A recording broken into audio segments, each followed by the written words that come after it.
आणि यानंतरची बातमी इंडिगो एअरलाइन्सच्या गोंधळाची।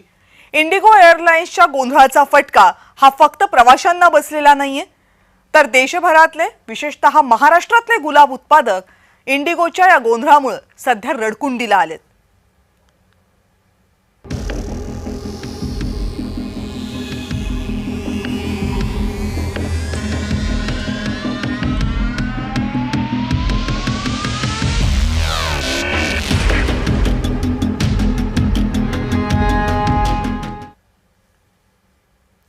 इंडिगो एअरलाइन्सची विमान सेवा विस्कळीत झाली आणि देशभरात प्रवाशांनी अक्षरशः आक्रोश केला। तासनतास प्रवासी विमानतळावर अडकून पडले, त्यांची गैरसोय होत होती आणि हे सगळं होत असताना त्यांना सामोरे जाणारे इंडिगोचे कर्मचारी हे दृश्य देशभरातल्या जवळपास प्रत्येक विमानतळावर दिसत होतं। पण प्रवासी वाहतुकीप्रमाणे चक्क गुलाबाच्या फुलांना सुद्धा इंडिगो सेवेच्या या ठप्पचा फटका बसला। कसा बघा। इंडिगो सेवा विस्कळीत, गुलाब शेतीला फटका। गुलाब उत्पादक शेतकऱ्यांचं कोट्यवधींचं नुकसान। निर्यात होणारी फुलं विमानतळावरच।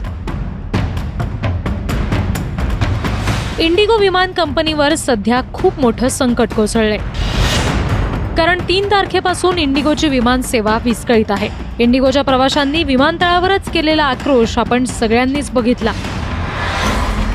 पण या इंडिगो विमान सेवा विस्कळीत होण्याचा फटका फक्त प्रवाशांनाच बसलाय असं नाही, तर चक्क गुलाबाच्या फुलांना सुद्धा या इंडिगोमुळे फटका बसलाय। मावळ तालुक्यामध्ये 8 एकर क्षेत्रावरती गुलाब शेती आहे।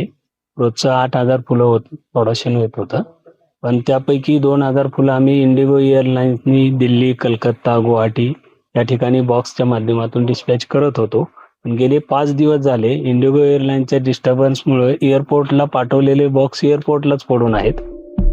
दररोज इंडिगो एअरलाइन्सनं निर्यात होणारी गुलाबाची हजारो फुलं सध्या विमानतळावरच पडून आहेत आणि यात उत्पादक शेतकऱ्यांचं लाखो रुपयांचं नुकसान झाल्याचं त्यांचं म्हणणं आहे। पर डे 2,000 फुलं 20 रुपये जरी केले तरी 40,000 रुपये पर डेचं नुकसान आहे। 5 दिवसापासूनचे 2 लाख रुपये जे फुलं आहेत ते एअरपोर्टलाच पडून आहेत। त्याचे किती रेट मिळतील हे काही सांगता येत नाही आणि बऱ्याचशा ऑर्डर कॅन्सल झाल्यामुळे जे रनिंग रेट चालले होते 20 रुपये 18 रुपये पर स्टेम, ते आता सडनली 8 ते 10 रुपयावरती आलेले आहेत। सध्या लग्न सराईचा काळ असल्यामुळे गुलाबाच्या फुलांना जास्त मागणी असते, मात्र नेमकं याच काळात इंडिगोची विमान सेवा विस्कळीत झाल्यामुळे उत्पादकांचंच मोठं आर्थिक नुकसान झालंय। जो फ्लावर्स एयरपोर्ट पहुंच गए थे और वो वहां स्टक है, अब वो flowers with in period of time useless हो जाएंगे, क्योंकि ये पेरिशेबल प्रोडक्ट है। अनलाइक इंजीनियरिंग इंडस्ट्री के प्रोडक्ट को आप 2 महीने भी रखोगे तो कोई प्रॉब्लम नहीं है, लेकिन ये 3 से 4 दिन में डेस्टिनेशन में पहुंचना बहुत जरूरी है। आता गुलाब उत्पादक शेतकऱ्यांना सरकारी मदतीची अपेक्षा आहे। सरकारला विनंती करणार की याच्यानंतर आता तुम्ही यावरती काहीतरी चर्चा करून तुम्ही पूर्ण शेतकऱ्यांना काहीतरी त्याचा मोबदला देण्यात यावा अशी मी अपेक्षा करतो। रोज देशांतर्गत 40 लाख गुलाब फुलांची वाहतूक होते, त्यातील 25% म्हणजे 10 लाख गुलाबांची वाहतूक ही विमानाने होते। मात्र इंडिगोच्या गोंधळानं ही फुलं विविध विमानतळांवर पडून आहेत।